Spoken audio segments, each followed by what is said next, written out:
Genius is patience. Fog hangs low over the East River. Cables disappear into light like harp strings. Timber creaks, a rivet hammer ticks like a metronome, and a woman in a black dress studies what others only stare at. She is not the chief engineer of record, but when illness pins him to a bed, she becomes the mind at the river's edge.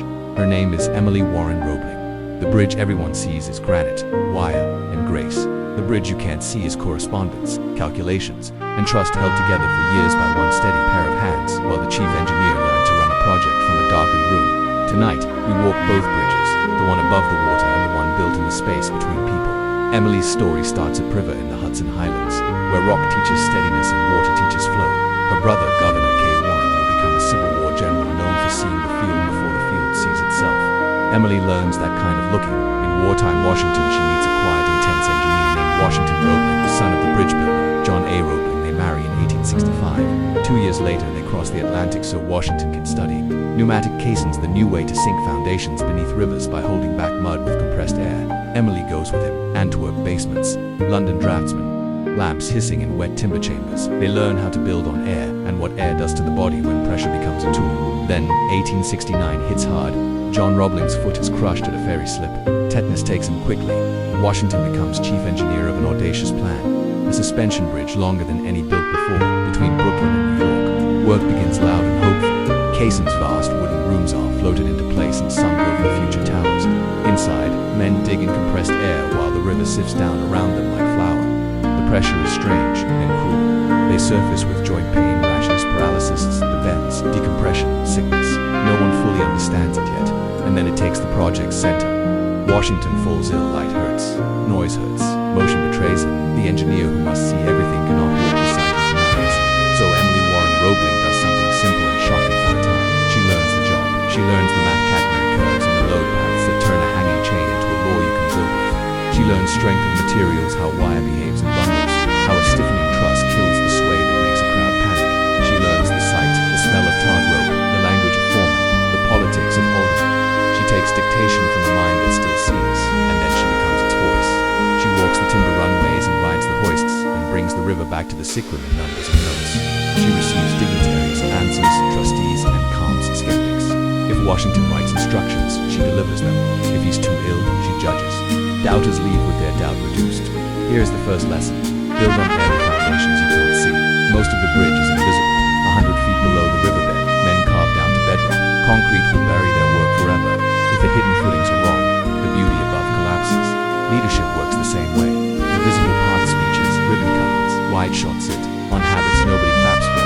When Washington fell ill, the project could have failed in the quiet, unanswered letters, vague minutes, delays that hide inside polite phrasing. Emily builds a caisson of routine that can carry load. Sidewalks often enough that rumors can outrun her. Precise notes and instructions that name who, what, and when. She makes the unseen strong so the seen can stand. Bring that home. Your project is too big for any one person to hold. Decide which invisible rituals expose the truth field notes sent daily. Audits of supplies. Short open summaries that kill spin out. Do them even when no one thanks you. The arches the world loves balance on what you build under the surface. Second lesson. Turn doubt into ductile strength competence, multiplied by translation. Competence without communication is a fortress with no doors. Emily becomes expert because she must. She becomes translator because the city needs one. Trustees want to know why the roadway won't sway like a rope. She explains, stiffening trusses in plain language. A supplier's wire tests below spec. Washington orders extra strands added to restore safety. Emily holds the line with the board, refuses shortcuts, and carries the math into a room of politics without condescension or apology. She studies people like she studies wire. Which trustee fears budget overrun more than failure? Which alderman needs a walk on the runway before he'll believe a report? She doesn't confuse courtesy with capitulation. She listens, answers, and makes sure promises have diagrams behind them. Competence compounds when you carry weight across tribes. If your engineers hear your customer story as clearly as finance hears your risk plan, the project stops wobbling. Don't just know. Teach, don't just calculate. Translate. If this kind of blueprint helps you lead, subscribe. We turn history into tools you can run next week. Third lesson. Finish, well, redundancy, panic, and the first crossing. By the early 1880s, the impossible looks inevitable. Towers stand. Four main cables drape in perfect arcs. Trusses lock the deck against wind. The city swells with anticipation. A president and a governor will step onto the span, but finishing is its own craft.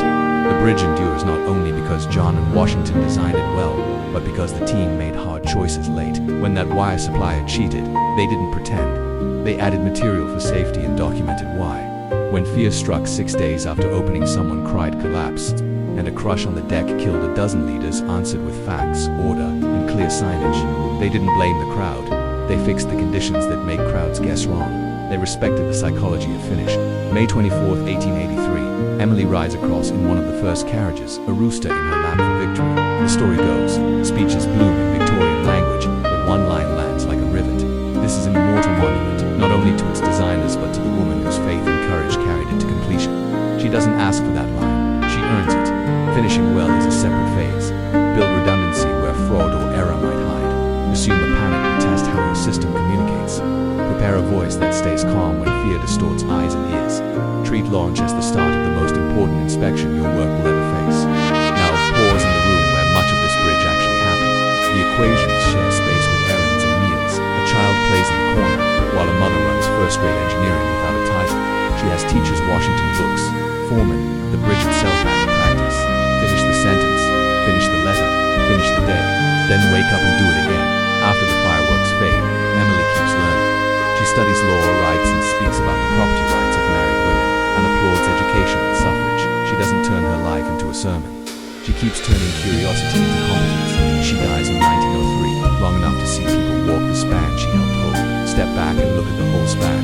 The visible bridge is stone and wire. The invisible bridge is patience organized into routine, competence organized into language, and courage organized into finish. Emily Warren Roebling shows that sometimes the most radical act is to become exactly as excellent as the work requires, regardless of who is expecting. So here is your field kit, in plain words. Build the caisson, the habits nobody sees that hold the arches everyone loves. Translate the plan, know the equations, then carry them across tribes, so money, tools, and fear align around the same diagram. Finish well, add margin before you need it, expect the panic, and prepare facts that calm it. The night takes the river back, cables hum, cars whisper over planks turn pavement. A couple walks the promenade and looks up into a web of wire that looks like music. They don't see the letters, or smell the tar, or know the names of the notebook. They don't have to pick the point of a bridge to make crossing ordinary. Emily Warren Roebling did that. She held a city steady with habits, with language, with nerve. She kept the last line true to the first. If this helped you see your own work with clearer eyes, stay with us. We make a living library out of lives like hers, wisdom and history tuned into tools. Subscribe and take this one with you. Build the caisson, translate the plan, finish well. Then go do your work like a bridge depends on it, because, in ways you may never see, it does.